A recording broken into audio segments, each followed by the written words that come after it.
Hi, I'm Ryan Szymanski, curator for Battleship New Jersey Museum and Memorial. Happy New Year's Eve. This is the end of our 4th year of filming videos 5 days a week, and I think our 5th year of releasing content at all, although that first year was kind of shaky. Like normal with our New Year's episodes, this year we're going to talk about some of the things that we've gotten to do throughout the year. It has been a very busy year for us, and honestly, I can't believe that some of this stuff happened in 2023 and not earlier. So first of all, let's talk about the cool artifact that we found on board the ship. We found the ship's original launch keys and a bunch of other keys associated with the ship. And I have to say that is probably the coolest thing, the coolest artifact I've ever got to handle or that I've ever found on one of my ships in my entire museum ship career. And it's going to be a tough one to top in 2024 or the future. Now, one cool thing about these keys is you can't have the originals, but we made replicas of them that you can get in our store, both in person and online. So that's a cool piece of Battleship New Jersey history that you can own. In addition to these keys, we also found the reduction gears to the engines, and we're able to open up one of the reduction boxes. So that was pretty awesome too. I've always wondered what was inside of that on this ship. Much bigger than any of the other ships I've ever worked on. And we did a ton of research on some really obscure things of the ship. Like I said, this is our 4th year doing this, so we got to really dig down into the weeds in a lot of areas, including my personal favorite research ever, is figuring out about these Emiko chairs. They're Navy pattern chairs, the famous 1006 chairs that we have all over this ship. And we even got to go to their factory, which happens to be right across the river from us in Pennsylvania, and see the various steps that they go through to make these chairs, which we think about how incredible it is manufacturing an entire battleship. Quite frankly, the individual component manufacturing is equally as incredible. If you haven't watched that video, go back and check it out. The engineering and manufacturing that goes into something as simple as a regular chair like this is super impressive. The other big thing, of course, this year for the channel is we hit 200,000 subscribers. The second 100,000 came a lot quicker than the first 100,000, let me tell you that. The big projects going on the ship, we're finishing up the capital project that is redecking the ship. This year we finished ripping up all of the main deck teak. Remember, you guys already know this, but if you want to buy some, we sell it in the ship store. There's a link to that, the online store down below. We've also our volunteers started making products out of this teak. So there's all sorts of different things, clocks and pens and other stuff like that. So if you've already got just a hunk of the unfinished wood, check out some of the finished products that they've made. The other major project that we started this year, of course, is getting ready to dry dock the ship, which will happen sometime next year. Battleship New Jersey is going to dry dock at some point in the next year or so. But that was one of the exciting announcements we got to make on the channel this year, and it of course gave us reasons to start our dry dock video series every Wednesday night. So remember to tune in Wednesdays at 7 Eastern for updates on that process. 2023 allowed us to go and visit a lot of different museum ships. Many of them are ships I never got to go on. In previous years, we tended to hit a lot of the ships that were close by, and this year we got to open up and expand our range some, hence the ships that I'd never been on before. So we got to go back on board USS Texas and visit her in dry dock. The museum's board president came down with us, and we got a really good idea of the sorts of challenges we were going to face when we took New Jersey into dry dock. Yay! Preservation law! Corrosion. Ooh. You can actually come and take a tour on the dry dock and see the ship out of the water, so long as the ship is on the dry dock.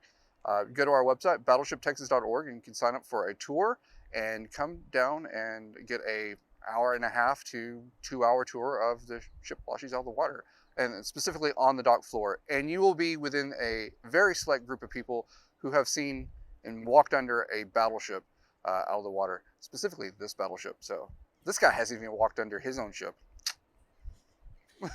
So that was a real exciting tour.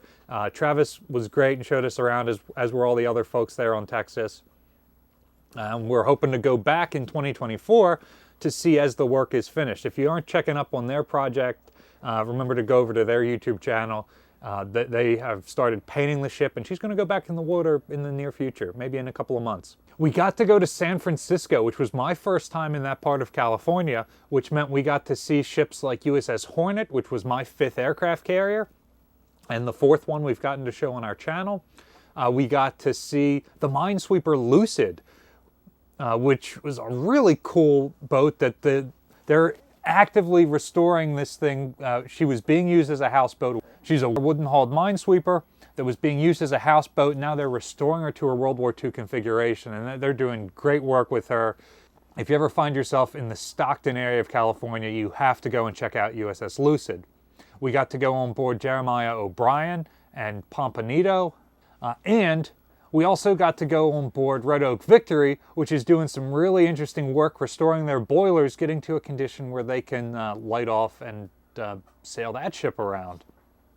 In the summer, we managed to get up to Buffalo, finally. That's a collection of ships that I've always wanted to visit and had never had the chance to. Little Rock became my 3rd and final American cruiser that I got to visit. In fact, this year we managed to make it on all 3 cruisers. We got to do some filming on Olympia earlier in the year, and we also made it up to Salem when we happened to be driving through New England. And we got to see Sullivan's and the massive amount of work that they're doing to repair that ship. We also got to go on board the submarine Croaker. And so I think at this point I've seen 3/4 of the museum submarines in this country. We stopped over in Cleveland. I had long been told that Cod is one of the best restored ships in the world, but hadn't made it on board her yet. So Paul was gracious enough to show us around. Be sure to go and check out their channel. They've got some really interesting content about fleet-type submarines. And then, of course, the New England trip came after that. We went to the Historic Naval Ships Association conference, which was hosted by Slater. She is the other ship that people usually talk about when they're talking about the best restored museum ships in the world, and I can easily see why both of those ships are on the list. It had been my first time on Slater when she's actually set up as a museum since I started working on museum ships myself. Today, the battleship crew is on Staten Island on board the destroyer escort USS Slater, which is currently on dry dock.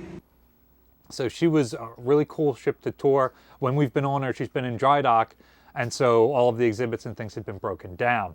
So it was really interesting to see her in her normal museum state.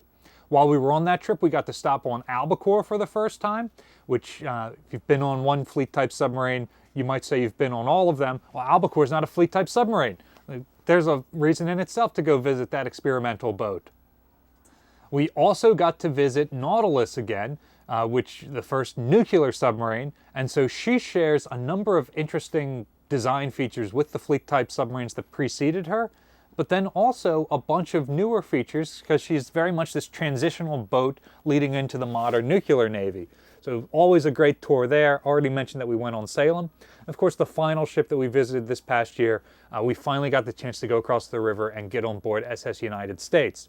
I've long looked at the outside of that boat and thought that, wow, she's really far gone. But when you get on the inside of her, you realize that, oh my God, she is still in really amazing shape despite the flaking paint on the outside. And it really gave me an appreciation for the work that they're doing to save her because she is capable of being saved, which is not necessarily the impression you'd get just driving by her on I-95 going through Philadelphia. And then the final trip we got to take, we went out to central Pennsylvania to the Reading Air Show, which was my first time visiting that. I've wanted to do it for years, but I'm always working that weekend. So it was great. We managed to take a day off and go up there. In 2024, our biggest project undoubtedly is going to be dry docking the ship. We'll probably do some other major restoration work like continuing the decking in the superstructure. We may even be able to finish that project depending on how funding goes, with dry docking taking up a lot of that. We're going to try and open up some new spaces, and we're really looking forward to what 2024 will bring. What's some stuff you'd like to see from our channel in 2024? Let us know in the comments section down below. Battleship New Jersey receives operating support from the New Jersey Department of State, also from a number of other businesses and private individuals like yourselves. We really appreciate your support. There's a link in the description below if you'd like to continue donating to support the museum. You can also support us by liking, sharing, and subscribing so more people find about our channel. Thanks for watching.